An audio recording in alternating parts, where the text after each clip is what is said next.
नमस्कार। मैं हूं डॉक्टर दहरिया। आज हम बात करने वाले हैं एंग्जाइटी और पैनिक अटैक के बारे में। देखिए, हम सिर्फ ये नहीं समझेंगे कि ये होते क्या हैं, बल्कि हम उन साइंटिफिक तरीकों पर भी गौर करेंगे जिनसे इन पर कंट्रोल पाया जा सकता है। अगर कभी ऐसा महसूस हुआ है तो ये बात जान लीजिए कि ऐसा महसूस करने वाले आप अकेले नहीं हैं। ये जो फिजिकल सिग्नल्स है ना, ये असल में हमारे दिमाग का एक तरीका है ये बताने का कि वो स्ट्रेस में है। तो चलिए आज इसी को समझते हैं कि आखिर ये होता क्यों है और कैसे होता है। तो चलिए बिना किसी देरी के सीधे मुद्दे पर आते हैं। सबसे पहली बात ये समझना बहुत जरूरी है कि पैनिक अटैक के वक्त हमारे शरीर के अंदर चल क्या रहा होता है। देखिए, ये कोई मिस्ट्री या कोई रहस्यमयी चीज नहीं है। ये एक सीधी सादी बायोलॉजिकल प्रोसेस है। और हाँ, ये लक्षण वाकई बहुत डरावने हो सकते हैं। मतलब इतने ज्यादा कि अक्सर लोगों को लगता है कि उन्हें हार्ट अटैक आ रहा है। पर सबसे जरूरी बात जो याद रखनी है वो ये है कि ये पैनिक के क्लासिक लक्षण हैं। ये किसी बड़े फिजिकल खतरे का साइन नहीं है। आप इसे ऐसे समझ सकते हैं कि पैनिक अटैक हमारे शरीर का एक अलार्म सिस्टम है। वही फाइट या फ्लाइट वाली प्रतिक्रिया जो बस गलत टाइम पे बज उठती है। असल में तो ये सिस्टम हमें असली खतरों से बचाने के लिए ही बना है। और एक बात साफ कर दूं, ये रिएक्शन किसी भी तरह की कमजोरी की निशानी नहीं है। बिल्कुल नहीं। सच तो यह है कि यह हमारे शरीर का एक बहुत ही पावरफुल प्रोटेक्शन सिस्टम है जो बस थोड़ा ज्यादा एक्टिव हो गया है। हो सकता है खतरा असली ना हो, लेकिन जो शरीर का रिएक्शन है वो 100% असली होता है। अच्छा, अब एक बहुत जरूरी चीज पर बात करते हैं जिसमें लोग अक्सर कंफ्यूज हो जाते हैं। वो है नॉर्मल एंग्जाइटी और पैनिक अटैक के बीच का फर्क। सुनने में शायद ये एक जैसे लगें, पर यकीन मानिए इनकी जड़ें और इनका एहसास दोनों ही बिल्कुल अलग हैं। एंग्जाइटी आप कह सकते हैं भविष्य को लेकर एक धीमी आंच पर पकने वाली चिंता है। वो क्या होगा अगर वाली फीलिंग। दूसरी तरफ पैनिक एक इमरजेंसी अलार्म की तरह है जो अचानक बज उठता है। अरे ये तो अभी हो रहा है। एक हमारे दिमाग के लॉजिकल हिस्से से जुड़ी है, तो दूसरी सीधे खतरे वाले सेंटर यानी एमिगडाला से। तो अब थियरी से प्रैक्टिकल पर आते हैं। चलिए अब उन टूल्स के बारे में बात करते हैं जो पैनिक अटैक के दौरान कंट्रोल वापस पाने में हमारी मदद कर सकते हैं। ये ऐसी टेक्निक्स हैं जो उस मुश्किल पल में आपको वापस जमीन पर, मतलब प्रेजेंट मोमेंट में ले आती हैं। ये एक बहुत ही कमाल की और पावरफुल टेक्निक है। होता क्या है कि जब हम अपनी पांचों इंद्रियों, मतलब हमारे 5 सेंसेस पर फोकस करते हैं, तो हमारा दिमाग उस डर के लूप से बाहर निकलकर प्रेजेंट में आ जाता है।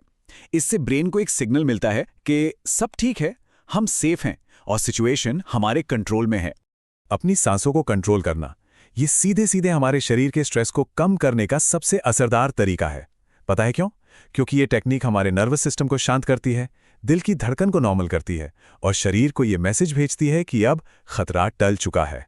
यहाँ कुछ और भी सिंपल लेकिन बहुत इफेक्टिव तरीके हैं, जैसे चेहरे पर ठंडे पानी के छींटे मारना। ये आपके नर्वस सिस्टम को एक तरह से रीसेट कर देता है। या फिर अपनी मुट्ठियों को जोर से भींचना और फिर छोड़ना। ये फिजिकल एक्शन आपका ध्यान डर से हटाकर शरीर पर ले आता है और वो डर का साइकिल टूट जाता है। अच्छा, तो ये तो हो गई उस पल में काम आने वाली बातें। अब हम शॉर्ट टर्म फिक्स से आगे बढ़कर लॉन्ग टर्म प्रिवेंशन पर बात करेंगे। देखिए, हमारा मकसद सिर्फ पैनिक को मैनेज करना नहीं है, बल्कि एक ऐसी लाइफस्टाइल बनाना है जिसमें इसकी जरूरत ही कम से कम पड़े। यहाँ सबसे जरूरी है माइंडसेट में एक छोटा सा बदलाव। जिस पल आप ये समझ जाते हैं कि एंग्जाइटी अनकंफर्टेबल जरूर है पर खतरनाक नहीं, उसी पल आप उस डर के डर से बाहर आ जाते हैं। और जैसे ही ये एहसास होता है कि ये फीलिंग आपको कोई नुकसान नहीं पहुंचा सकती, इसकी पकड़ अपने आप ढीली पड़ने लगती है। हमारी मेंटल हेल्थ की बुनियाद सच पूछे तो हमारी लाइफस्टाइल पर ही टिकी है। अच्छा खाना, रेगुलर एक्सरसाइज, पूरी नींद और कैफीन अल्कोहल जैसी चीजों को लिमिट में रखना, ये सब मिलकर एक मजबूत नींव तैयार करते हैं। और जब नींव मजबूत होती है तो मन भी चिंता का सामना बेहतर तरीके से कर पाता है। और अब आते हैं एक बहुत ही पावरफुल कॉन्सेप्ट पर, साइलेंट आर्किटेक्ट या मौन वास्तुकार बनना। इसका मतलब यह है कि हम खुद एक्टिवली अपने मेंटल एनवायरनमेंट को डिजाइन कर सकते हैं, ठीक वैसे ही जैसे एक आर्किटेक्ट एक बिल्डिंग को डिजाइन करता है। और इस मेंटल आर्किटेक्चर का जो ब्लूप्रिंट है वो है सीबीटी, यानी कॉग्निटिव बिहेवियरल थेरेपी। ये एक साइंटिफिकली प्रूवन तरीका है। ये हमें उन थॉट पैटर्न्स को पहचानने और फिर उन्हें बदलने में मदद करता है जो हमें एंग्जाइटी के जाल में फंसाए रखते हैं।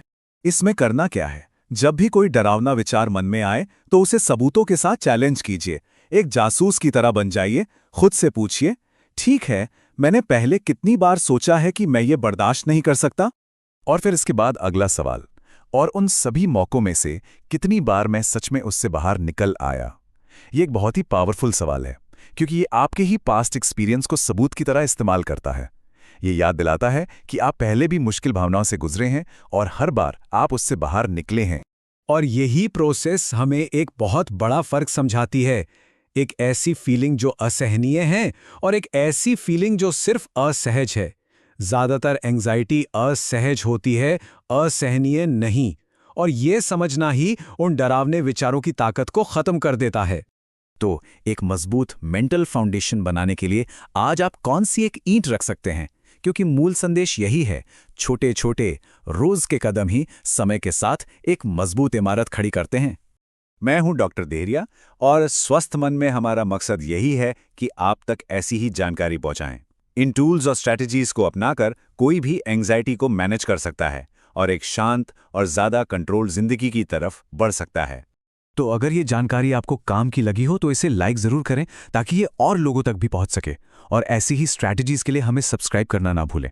और हाँ, कमेंट्स में जरूर बताइए कि आज आप अपनी मेंटल फाउंडेशन के लिए वो एक ईंट कौन सी रखने वाले हैं। जुड़ने के लिए शुक्रिया और अपना ध्यान रखिए।